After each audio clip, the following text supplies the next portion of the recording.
ఇక అయోధ్య రామమందిరం నిర్మాణానికి ఈ దేశం ఎంత తల్లడిల్లిపోయింది, ఎంత కదిలింది, ఎన్ని గొడవలు జరిగినాయి, ఇలాంటి దీనికి కూడా వీళ్ళు పంపించిన దాదాపు 1,00,000 లడ్డూలు ఇవన్నీ కూర్చోబెట్టి ఇన్ఫర్మేషన్ తీసుకుంటామంటే ఒకటి అసలు ఏం జరిగింది అన్నీ కూర్చొని మొన్న వీళ్ళు చెప్పిన రిపోర్ట్లోనే దాంట్లో యానిమల్ కొవ్వు లేదంటున్నారు. సరే, ఫర్ ఎగ్జాంపుల్ నేను ఒక ఆర్గ్యుమెంట్ సేక్ అన్ని రిపోర్ట్స్లో కూడా ఎక్కడ కూడా ఈ నెయ్యిలో నెయ్యి లేదు. 59,70,000 పైచిలుకు కిలోలు 59,70,000 కిలోల నెయ్యి మీరు ఇది ఈ అసలు కల్తీ నెయ్యి అని కూడా దీన్ని కల్తీ వనస్పతి కల్తీ పామాయిల్ అనాలి దీన్ని. ఇవి దీంతో కలిపి ఇన్ని కోట్ల లడ్డూలు చేసిన తర్వాత దాంట్లో 1,00,000 లడ్డూలు అక్కడ కూడా పంపించారు, అయోధ్య కూడా పంపించారు. వీటి నేపథ్యం మొత్తం రిపోర్ట్స్ అన్నీ వచ్చిన తర్వాత ఈ నెయ్యిలో ఎక్కడా కూడా 59,70,000 ఇక్కడ లడ్లు దీనికి సంబంధించింది వీళ్ళు అనుకున్న సోకాళ్ళు నెయ్యి సప్లై చేసి దాంట్లో ఆన్ రికార్డ్ 58,00,000 పామ్ ఆయిల్ దానికి సంబంధించిన ప్లాంట్ బేస్డ్ అన్నీ దొరికినాయి. అవి కాకుండా 1,70,000 నుంచి దాదాపు 2,00,000 వరకు కెమికల్స్ దొరికినాయి. ఇవి ఆన్ రికార్డ్ వాళ్ళు కొన్నట్టు. మీకు టీటీడీకి మేము ఇన్ని లక్షలు 59,00,000 పైచీలకు నెయ్యి సప్లై చేసామంటే ఆ పర్టికులర్ కంపెనీ 58,00,000 పైచీలకు వీళ్ళు మనకి పామ్ ఆయిల్ దానికి సంబంధిత అన్నీ కొన్నారు. అలాగే 1,70,000 ఈ కెమికల్స్ కొన్నారు. ఇవన్నీ చాలా ఆన్ రికార్డ్ దొరికారు. ఎక్కడా కూడా సిబిఐ కానీ ఎక్కడ క్లీన్ చిట్ ఇవ్వలేదు.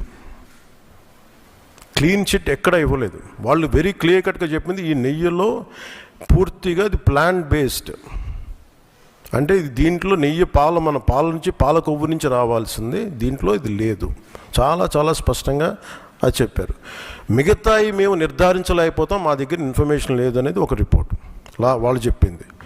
అలాగే National Dairy Development Board very క్లియర్గా చెప్పింది దీంట్లో ఫిష్ ఆయిల్, అలాగే గొడ్డు కొవ్వు, పంది కొవ్వు, ఇవన్నీ లార్డ్ మన ఇంగ్లీష్ పదాలతో ఇవి ఉండే అవకాశాలు ఉన్నాయి. చాలా స్పష్టంగా వాళ్ళు ఇచ్చారు.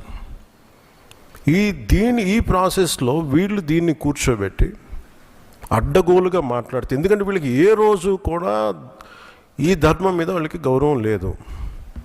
పైగా ఈ దొరికిన వాళ్ళు ఛార్జ్ షీట్లు మీకు చూస్తే మనకి తెలిసిన పేర్లన్నీ చూస్తే ఇందులో ఎక్కడ మతానికి సంబంధం లేదు. ఇది భోలేనాథ్ బాబా కానీ మిగతా ఏ డైరీ మీరు చూసినా కానీ వీళ్ళు ప్రిడామినెంట్లీ దర్ ఆల్ హిందూస్. దీంట్లో అసలు మతానికి కానీ దీంట్లో ఒక ఇస్లాంకి సంబంధించిన వ్యక్తులు కానీ లేదంటే మన క్రిస్టియన్ సంబంధించిన వ్యక్తులు అసలు ఎక్కడ సంబంధం లేదు. ప్యూర్లీ మాట్లాడుతున్నాం హిందువుల గురించే మాట్లాడుతున్నాం ఇక్కడ. So there is no question of other religions here. గత ప్రభుత్వం విషయంలో కూడా మేము ఏం మాట్లాడుతున్నాం అంటే they never have respect for the traditions and dharma of this land. అది చాలా ఆబ్వియస్గా చాలా మనకు తెలుస్తూ ఉంది. దాంట్లో భాగంగానే వీళ్ళు అదే చేశారు. చూసి ఈరోజు మాట్లాడి క్షమాపణ అడగకుండా తప్పు జరిగిపోయింది. ఇందాక మా కేశవ్ గారు చెప్పినట్టుగా తెలియక చేస్తే పొరపాటు, తెలిసి చేస్తే తప్పు, కనీసం తప్పులు జరిగినాయి అది కూడా చెప్పకపోగా మమ్మల్ని క్షమించమని అడుగుతున్నారు. నేను ఒకటే చెప్తున్నాను, భగవంతుని మీద పగబట్టుకున్నవాడు సర్వనాశనం అయిపోతాడు తప్ప ఎవడు బతికిన దాఖలాలు లేవు, గుర్తుపెట్టుకున్నారు. ఎందుకంటే ఇది ఫెయిత్కి సంబంధించింది. చాలా స్పష్టంగా చాలా క్లియర్గా సిబిఐ దాంట్లో మీరు కల్తీల మీరు అసలు నెయ్యి లేని దాంతో మీరు లడ్డూలు చేసి దాంట్లో మీరు ఇందాక చెప్పిన గ్లిజరైడ్స్ ఇవన్నీ ఉన్నాయి కదండి. దానికి మీకు ఒక రికార్డ్ చెప్తాను.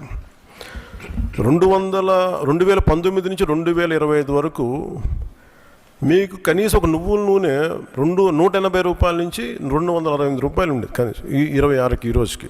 సో వీళ్ళు సప్లై చేసే కాడికి మామూలు బజార్లో దొరికే ఒక నెయ్యి కనీసం 420 రూపాయలు కిలో. 2019 460 రూపాయలు, 2020 21కి 500 రూపాయలు. అలాంటి నెయ్యి వీళ్ళొక్కళ్ళకి మనకి 319 రూపాయలు ఒకటి, 329 రూపాయలు ఒకటి, ఇవన్నీ కూర్చోబెట్టి ఈ నెయ్యిని సప్లై చేశారు. దీన్ని బట్టి మనకు అర్థం, దీన్ని బట్టి బేసిక్ ఒక హౌస్ వైఫ్ చెప్పగలరు, ఒక గృహిణి చెప్పగలదు ఇది ఎంత కల్తీ జరిగిందనేది.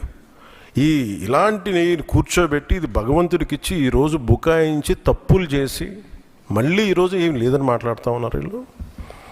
మీరు వివేకానంద రెడ్డి గారు పబ్లిక్గా మర్డర్ జరుగుతుంది, రోడ్డు మీదకి వెళ్ళి చిన్నపిల్లవాడికి తెలుస్తుంది అత్యంత హేయమైనగా చంపేశారని. అది మర్డర్ కాదు, గుండెపోటు అని చెప్తారు. వెండి విగ్రహాలు పోతే, అమ్మవారి విగ్రహాలు పోతే పోయిందంటారు. విగ్రహం కాల్చి ఎవరైనా అపవిత్రం జరిగితే ఎవడు పిచ్చోడు చేశాడు అంటారు. ఈరోజు కల్తీ జరిగింది మాట అసలు కల్తీ లేదు, ఇది పూర్తిగా మాకు క్లీన్ చిట్ ఇచ్చిందంటారు. దీన్ని బట్టి మనం అందరం అర్థం చేసుకోవాల్సింది ఇది వీళ్ళకి దీని మీద గౌరవం లేదు. వీళ్ళకి 7 కొండల వాడికి 2 కొండలు చాలు అన్న ఆలోచన విధానం నుంచి పుట్టిన వాళ్ళు ఈరోజు ఏ స్థాయికైనా దిగజారగలరో ఇది చాలా ప్రస్ఫుటంగా మనందరికీ తెలియజేస్తూ ఉంది. ఇది we are very clear about protecting the traditional Hindu values, dharmic values. We are very clear about it. మేము చాలా స్పష్టంగా ఉన్నాం. మేము ఇక్కడ కల్తీ జరిగింది అంటే వేరే మతాలు అనటం కానీ వేరే విశ్వాసాలను కించపరచడం కానీ ఎక్కడ లేదు. ఒక తప్పు జరిగింది, అడల్ట్రేషన్ జరిగింది. We are very clear about it. దీని వెనకడిగే వేసే లేవు. చాలా పొరపాట్లు జరిగినాయి. ఇది రిపీటెడ్ పొరపాట్లు కాస్త వీళ్ళని చూస్తే 2022లోనే వీళ్ళకి తెలియజేశారు. వీళ్ళకి ఇక్కడ కల్తీ జరిగింది 2022 రిపోర్ట్ ఇస్తే నేను క్యాబినెట్లో మాట్లాడుతూ ఉంటే దాన్ని తొక్కేశారు. దాని గురించి బయటికి తీసుకురాలా అంటే మీకు తెలిసే చేశారు. వీళ్ళని 2022లో మీకు కల్తీ జరిగిందని రిపోర్ట్ అప్పుడు వాళ్ళకి ల్యాబ్ టెస్ట్ వాళ్ళు పంపిస్తే అప్పుడున్న టీటీడీ చైర్మన్ కానీ వీళ్ళు కానీ వాళ్ళు 100% తొక్కి పెట్టేశారు. దాన్ని బయటికి తీసుకురాలా. దాన్ని బేస్ చేసుకొని మళ్ళీ ఆల్రెడీ 22లో జరిగింది కదా, దాని గురించి సమాధానాలు లేవు. ఇవన్నీ తెలిసి కూడా మీరు అయోధ్యకి కల్తీ లడ్డులు పంపించారు. మీరు ఇది విశ్వాసాల మీద మీరు కొడుతున్న దెబ్బ. ఇది మీ ఆలోచన ఏంటి అది అనేది మీరు తెలుసుకోవాలి. అందుకే మీరు భగవంతుని మీద పగ పెట్టుకున్నవాడు ఎవడైనా సరే, 7 కొండల వాడి మీద పగ పెట్టుకున్నాడు ఎవరైనా సరే మట్టి కరిచిపోతారు తప్ప. మీరు ఇలా బుకాయించుకొని చేసిన తప్పులు క్షమాపణ వేడుకోండి తప్ప మీరు కూర్చోబెట్టి మేము క్షమాపణ, మీరు భగవంతుడికి మీరు క్షమాపణ చెప్పాలి. 7 కొండల వాడికి మీరు క్షమాపణ చెప్పాలి. ఇది ఈరోజు మీరు మాట్లాడుతుంది ఈ రోజుతో ఆగదు. ఇది ఐ విల్ మేక్ షూర్, మా కూటమి will make sure that you will be liable everyone, ప్రతి ఒక్కరు కూడా. ఇది ఎంత టైం పడుద్ది, ఏం టైం పడుద్ది అనేది సిబిఐ ఫర్దర్ రిపోర్ట్ రావాలి. అది కేసులోకి మన కోర్టులకు వెళ్ళాలి. అన్నీ అయిన తర్వాత ప్రతిది ఇదైతే మేము 100% దీన్ని వదలం.